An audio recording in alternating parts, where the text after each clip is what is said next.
Nowadays, people are mixed language due to the influence of technology and social media. But besides this, are there any other factors that make them like that?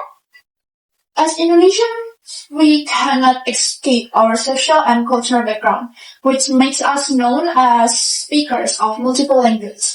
Does code mixing indicates an individual prestige? Do you think that as time goes by the number of code mixing users in Indonesia will continue to increase or decrease? Still talking about this topic, what we often see that Gen Z are fairly loose in mixing language in their daily conversations. Are there any restrictions or rules on the use of this code mixing, like its application, or even that code mixing be applied in various situations, like in both formal and informal? Then if the increase in code mixing really does occur, will Indonesian language be treated with being slowly abandoned?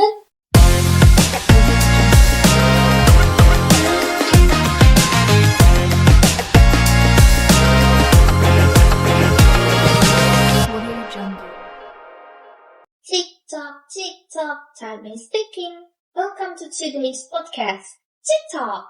It's a pleasure to welcome you back to today's latest episode. For those of who are new here, hi! I am Jacinda, your host for today's episode of TikTok.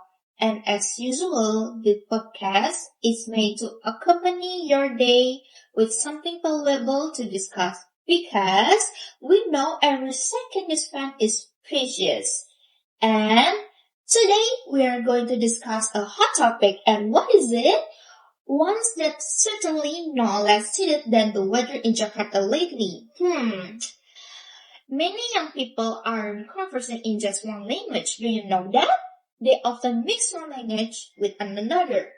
Is there a moment you remember about your friend doing this, or even yourself? Have you ever had a conversation where you suddenly mix language? As we know, code mixing is a sociolinguistic phenomenon. To provide further understanding, here are some examples of several people, including celebrities, who engage in code mixing between Indonesian and English. I think deciding on your partner is a big decision for everyone. Karena aku tuh percaya banget, ada Sheryl Sandberg ngomong gitu, that choosing your partner is your biggest business decision as a woman. Oh, that's true. So it's a really, really big decision yang akan mempengaruhi kehidupan kita, karir kita, semuanya gitu sebagai seorang perempuan mungkin khususnya gitu. Jadi itu keputusan yang berat juga, maksudnya memilih siapapun itu, it was a big and not straightforward decision. Yeah. In my head, okay. Kita punya sesuatu yang autopilot. Udah itu pasti udah happy lah. Yeah. Karena kita instantly fed, okay. If we have something autopilot, kita bakal tanpa kerja kita ada sesuatu yang masuk, okay. I want a company yang autopilot. Passive income. I want a nice passive income company. I want to have investment dulu yang udah senilainya. Yeah, obviously I want a good investment. I want properties everywhere. So aset, mau membesarkan aset. I want a bankload of asset. Okay. Di luar dari itu, I'm not a firm believer in megang cash. Okay. Kalau aku punya cash pasti I will puterin terus. Cuman wouldn't it be nice kita udah cukup dengan asetnya kita. Lalu kita let's say deh ada sekian ratus M deh misalnya. Ini udah uang yang ini ini cash atau jumlah aset? Ini liquid enggak dong, cash. jumlah aset mah udah beda lagi. Okay, this is a ini mah cash yang kita udahlah nggak usah beli aset lagi karena kita udah this cukup. This is a cash asset, cash liquid. Cashnya itu let's put it in a bank or whatever, which is stupid, which I don't do. Yeah. Tapi kalau udah terlalu kaya ya probably I'd do that. Kalau di Amerika biasanya kan undergraduate S1 itu 4 tahun. Tapi aku selesai 3 tahun, and nggak cuma selesai 3 tahun aja, tapi juga dapat honors cum laude. Yeah, my hard work paid off. Aku kerja keras banget setiap hari, pokoknya school, dan aku hampir-hampir nggak punya social life. This phenomenon had become known as code mixing. Do you know what even code mixing? It doesn't only happen in one city. It also can be happen in worldwide. And in this episode, which is switched to English, we will explore this phenomenon in detail, analyzing whether there's a reason behind this habit and phenomenon. Whether this phenomenon leads to good or even bad things, certainly I'm not even alone today. We have a special guest who will help us better understand the phenomenon of code mixing. Her name is Angelina Liem, or more often known as Catherine. She is the founder and CEO of Wonderlingua, a language coaching platform that helps professional and non-native speakers to communicate confidently and effectively in English. Mrs. Catherine is also the creator of Indonesia's largest intermediate English learning YouTube channel, with over 500,000 subscribers and 28 million views worldwide. In addition, she is a passionate polyglot who speaks multiple languages, including English, Dutch, Indonesian, Spanish, and Mandarin. With her background in the English department from the Bernardus Polita University and a master's degree in communication studies from Utrecht University, she brings a unique combination of academic excellence and real-world communication expertise. Welcome to our podcast studio, Mrs. Catherine. Thank you for taking the time to join us on today's podcast episode. It's so great to finally have the opportunity to speak directly with you on today's podcast episode. And how are you, Mrs. Catherine? Hello, Angel. Thank you so much for inviting me. It's a pleasure to be here. And today I'm so well. Anyway, speaking about language, I have been interested in knowing more about code mixing for a long time. This phenomenon has become really popular lately, especially among Gen Z. From observation and experience, do you think how this phenomenon happened? The topic of code mixing is indeed an interesting discussion, especially nowadays with the easy access to social media, making it easy for people to be exposed to vocabulary from other languages, especially Gen Z. If we look at it, Gen Z grew up in a highly digital and global era. The widespread use of foreign language on social media encourages them to imitate the communication styles in their daily conversation, which ultimately leads them to interact using more than one language. Wow, that's a crucial statement, Mrs. Catherine. Social media is indeed a major factor in code mixing. Nowadays, people are mixed language due to the influence of technology and social media. But besides this, are there any other factors that make them like that? Speaking of code mixing, there are certainly many factors that contribute to its occurrence. For example, from the social and cultural environment, as Indonesians, we cannot escape our social and cultural background, which makes us known as speakers of multiple languages. A 2015 survey by SwiftQ found that 57.3% of Indonesians are bilingual, able to speak both their regional language and Indonesian.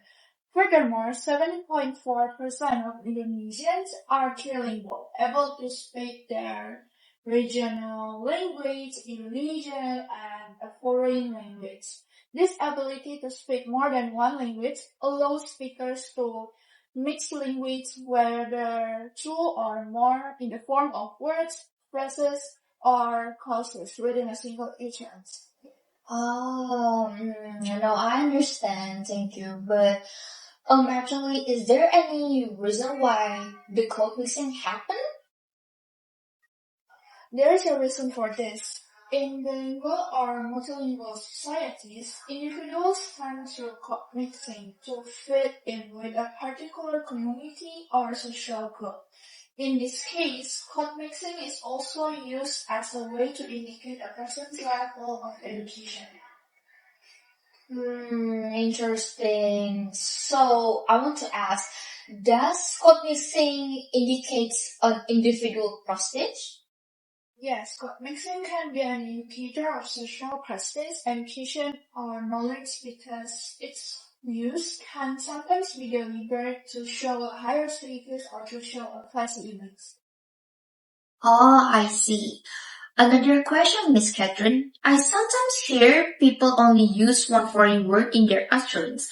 Does inserting a word from another language into an utterance also count as code mixing, Miss? Yes, inserting a word from another language into an utterance is considered code mixing. This is usually done due to a lack of an equivalent word in the primary language. For example, Indonesian language as the primary language. Even though Indonesian vocabulary continues to grow, I admit that there are still certain expressions that feel incomplete when expressed using Indonesian words.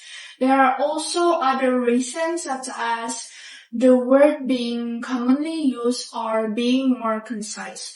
For example, terms like download, update, meeting, feedback, or deadline. Okay, so it's important to understand that a person's utterance doesn't have to be complex to indicate that they are code mixing, Miss. Is that correct? That's very true. And what about you, Miss? With your strong background in language and communication, as well as your experience as a polyglot and founder of Wonderling One, do you find yourself code mixing in your daily life? Yes, I do code mixing quite often, as my environment is multilingual and my work also involves a lot of cross-language interaction. It turns out that Miss Catherine is also part of the generation that does code mixing too. Still talking about this topic, what we often see that Gen Z are fairly loose in mixing language in their daily conversations.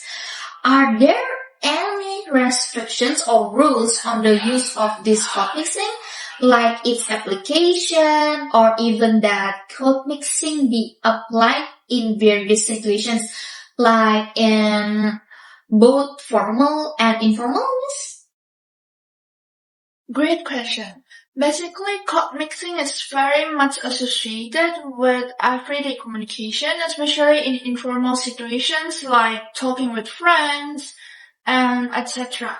However, when we talk about the application of code mixing in formal situations, its application is usually more restricted. Why? I mean, like, why is it restricted? Isn't code mixing also flexible to everyone to use? This is to avoid misinterpretation and make it easier for everyone to understand the information being conveyed more clearly. However, this doesn't mean that code mixing is completely prohibited in formal situations. Again, it will depend on the context, audience, and other finer details. So, the nature of code mixing itself is flexible, but its use must be properly adjusted so as not to reduce the clarity of information conveyed. Right, Miss? Am I correct? Yes, that's right. However, for professional purposes, I still suggest you better speak in one language as much as possible, either in Indonesian or English entirely. I understood. So Gen Z must have an awareness of when and where code mixing should be used. Then, is there any impact of code mixing, Miss? In general, anything has an impact, whether positive or negative. Speaking of code mixing, it also has both positive and negative impacts. What are the positive impacts, Miss? On the positive side, code mixing can increase communication effectiveness because in some contexts it simplifies message delivery, especially when technical terms are difficult to explain in the native language. For examples include the use of terms like deadline and feedback in education or meeting and schedule in the professional world. Furthermore, code mixing can facilitate the understanding of complex concepts. In academic or professional settings, the use of code mixing often helps explain concepts or theories that may not have an exact equivalent in Indonesia. But what the other side? Like, how about their negative impacts? On the negative side, code mixing can create communication gaps. This is because not everyone understands the language used in code mixing, which can lead to ambiguity or confusion in communication. I totally agree with that. Actually, it is really confusing for me when communication needs so many languages at the same time. Especially when code mixing of three language in social media, like it's so hard for me. Yeah, code mixing can be used in social media too. But in my personal experience, it is really difficult for me to understand. So I have to use the translate feature all the time. Luckily, there are emoticons and emojis that help me understand the context of the conversation. Yeah, that's right. Emojis really help us detect the context of a conversation. In face-to-face conversations, we can also see it from body language. But on social media, children no longer interpret emoticons according to their original meaning. Have you ever seen a funny meme and lots of loving comments but with crying emoticons? I do that all the time. I think it's funny. The ambiguity of meaning in emoticons can sometimes be misleading, but it can also provide context or intonation to code mixing conversations. Yeah, that makes sense. But do you think that as time goes by the number of cognitive users in Indonesia will continue to increase or decrease? In my opinion, it seems that it will actually increase over time. Surely, many children will follow the code mixing style of speaking through direct communication and consider it as a habit or even a culture. Moreover, with the rapid advancement of technology and easy access to foreign cultures, the number of code mixers in Indonesia will undoubtedly increase. That's a reasonable statement. Then if the increase in code mixing really does occur, will Indonesian language be treated with being slowly abandoned? One thing is for sure, the potential loss of Indonesian terms. This is also another negative impact of code mixing. The more frequently used foreign terms, the less Indonesian terms are used, which it will be risk destroying the richness of the native Indonesian vocabulary. Hopefully our language won't be left behind. Well, time certainly flies. Now, we have reached the end of today's episode. Before we wrap up, I want to say thank you to Miss Catherine for the insightful discussion today. As we have discussed code mixing extensively, from the factors that cause it to the importance of awareness in doing code mixing. Thank you for inviting me to TikTok, Angel. So, remember TikTok friends, let's not forget our own language. See you next time, TikTok! So, do you now understand what is code mixing? We hope that you found today's podcast episode beneficial. Let's discuss it further in the next episode. And do not worry, in our next episode, we will still dive deeper with Miss Catherine about how we balance the demands of globalization that encourage code mixing, while at the same time maintaining Indonesian language. So please stay tuned in this episode. If you enjoyed this episode, please subscribe, leave us a comment, and share it to your family and friends. If you have some funny examples of code mixing on social media, please you may reach out to TikTok via Instagram TikTok_podcast. So see you in the next episode of TikTok. Bye!